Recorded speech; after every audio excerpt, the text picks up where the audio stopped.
വർക്കല നഗരസഭയുടെ 2024-25 സാമ്പത്തിക വർഷത്തേക്കുള്ള ബഡ്ജറ്റ് ചർച്ചയ്ക്ക് ശേഷം വോട്ടിനിട്ട് പാസാക്കി. LDF നേതൃത്വത്തിലുള്ള ഭരണസമിതി 13 വോട്ട് നേടിയാണ് ബഡ്ജറ്റ് പാസാക്കിയത്. കോൺഗ്രസിന്റെ 6 അംഗങ്ങൾ എതിർത്ത് വോട്ട് ചെയ്തു. കോൺഗ്രസ് അംഗങ്ങളുടെ ആവശ്യപ്രകാരമാണ് വോട്ടെടുപ്പ് നടന്നത്. വർക്കലയെ മാലിന്യമുക്ത സുന്ദര നഗരമാക്കുകയാണ് ലക്ഷ്യമെന്നും വിവിധ ഏജൻസികളുടേതായി 211 കോടി രൂപയുടെ വികസനം വർക്കലയിൽ നടന്നുവരുന്നതായും ചെയർമാൻ KM ലാജി പറഞ്ഞു. 2022-23-24 വർഷത്തിൽ നടത്തിയ പ്രവർത്തനങ്ങളുടെ ഭാഗമാണ് 2022-23 നമുക്ക് അവാർഡ് വന്നത്. ആ അവാർഡ് വാങ്ങാൻ മാത്രമല്ല നമ്മളിപ്പോൾ ചെയ്യുന്നത് തന്നെ ദ്രവമാലിന്യം അടക്കമുള്ള മാലിന്യങ്ങളെ സംസ്കരിക്കാൻ വേണ്ടി വിദഗ്ധമായിട്ടുള്ള 5 പ്ലാന്റുകളാണ്. അതിൽ 4 പ്ലാന്റ് മാലിന്യ നിർമ്മാർജ്ജനത്തിന് വേണ്ടിയാണ് നിർമ്മിക്കുന്നത്. ഈ ബഡ്ജറ്റ് സമയത്തുണ്ട്, അതിനുവേണ്ടിയുള്ള തുക മാറ്റിയിട്ടുണ്ട്. ആ രീതിയിൽ നമ്മൾ വളരെ ഗുണകരമായിട്ടുള്ള പ്രവർത്തനം നടത്തി വർക്കല നഗരത്തെ മാലിന്യമുക്ത നഗരം, സുന്ദര നഗരമാക്കുക എന്നുള്ളതാണ് ഇപ്പോഴത്തെ ബഡ്ജറ്റ് പ്രതിജ്ഞാബദ്ധമായി കാണിക്കുന്നത്. അതിനുവേണ്ടിയുള്ള പ്രവർത്തനങ്ങളാണ് നമുക്ക് നടപ്പിലാക്കേണ്ടത്. അതിനുവേണ്ടിയുള്ള ഒത്താശ എന്ന് പറയുന്നത് നമ്മുടെ ജീവനാടികളായിട്ടുള്ള ഈ കൗൺസിലിലെ കൗൺസിലർമാരാണ്. എല്ലാ മേഖലയിലും എങ്ങനെ നമുക്ക് പ്രഗതിയിൽ ചെയ്യാൻ കഴിയും എന്നുള്ള ആത്മാർത്ഥമായിട്ടുള്ള മുന്നേറ്റം, അതുപോലെ തന്നെ ഉദ്യോഗസ്ഥരുടെ പ്രതിജ്ഞാബദ്ധമായിട്ടുള്ള നിർവഹണം, ഇത് രണ്ടും കൂടെ ചേർന്നാൽ മാത്രമേ ഒരു നഗരത്തിന് പുരോഗതിയിലേക്ക് പോകാൻ കഴിയൂ. ടൗൺ ഹാൾ തുറക്കാൻ നടപടി വേണമെന്നും റിസോർട്ടുകളിൽ നടക്കുന്ന വിവാഹങ്ങൾക്ക് നഗരസഭ നികുതി ഈടാക്കണമെന്നും CPM കൗൺസിലർ നിതിൻ നായർ ആവശ്യപ്പെട്ടു. അംഗങ്ങൾ ഉന്നയിച്ച ആവശ്യങ്ങൾ നടപ്പിലാക്കുന്നതിനാവശ്യമായ നടപടികൾ സ്വീകരിക്കുമെന്ന് ചെയർമാൻ പറഞ്ഞു.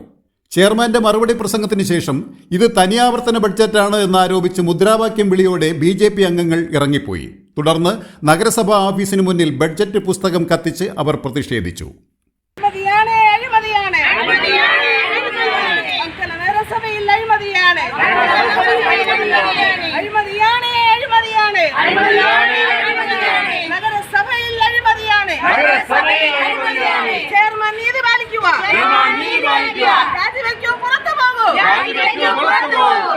വർക്കല നഗരസഭയിലെ 2024-25 കാലയളവിലേക്കുള്ള ബഡ്ജറ്റിന്റെ അവതരണം ഇന്നലെ നടന്നു.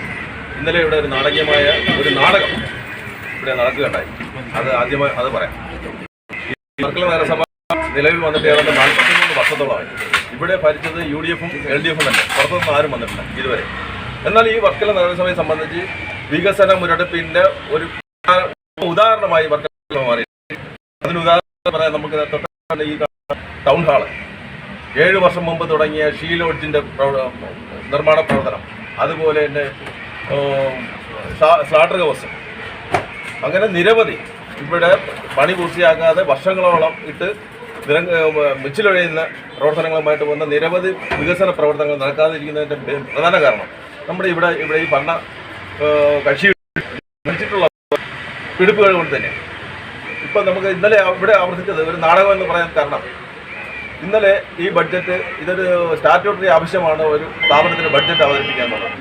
അത് അവതരിപ്പിക്കുമ്പോൾ അത് തടയുക എന്ന് പറയുന്നത് യുക്തിയും നിയമപ്രകാരവും ശരിയല്ല എന്നുള്ള ഒരു മര്യാദ നമ്മൾ പാലിച്ചതുകൊണ്ടാണ് നമ്മൾ ഇന്നലെ തടയാറുന്നത്. കാര്യം അത് ചർച്ച ചെയ്ത് ജനങ്ങൾക്ക് ആവശ്യമുള്ള എന്തെങ്കിലും ഉണ്ടോ എന്ന് അറിഞ്ഞിട്ട് വേണം നമ്മളതിന് പ്രതികരിക്കാൻ. പക്ഷെ അതുപോലും തയ്യാറാകാതെ ഇന്നലെ ഇവിടെ അവർ കാണിച്ച ഒരു നാടകം വെറും ഒരു പക്വത കുറവായിട്ടാണ് നമ്മൾ BJP കൗൺസിലർമാർക്ക് തോന്നിയിട്ടുള്ളത്. നഗരസഭയിൽ അവതരിപ്പിച്ചത് തട്ടിക്കൂട്ട് ബഡ്ജറ്റാണെന്നും ജനപ്രിയ പദ്ധതികൾ ഒന്നുമില്ലെന്നും ചർച്ചയിൽ BJP പാർലമെന്ററി പാർട്ടി നേതാവ് R. അനിൽകുമാർ ആരോപിച്ചു. Beacon news, Varkala.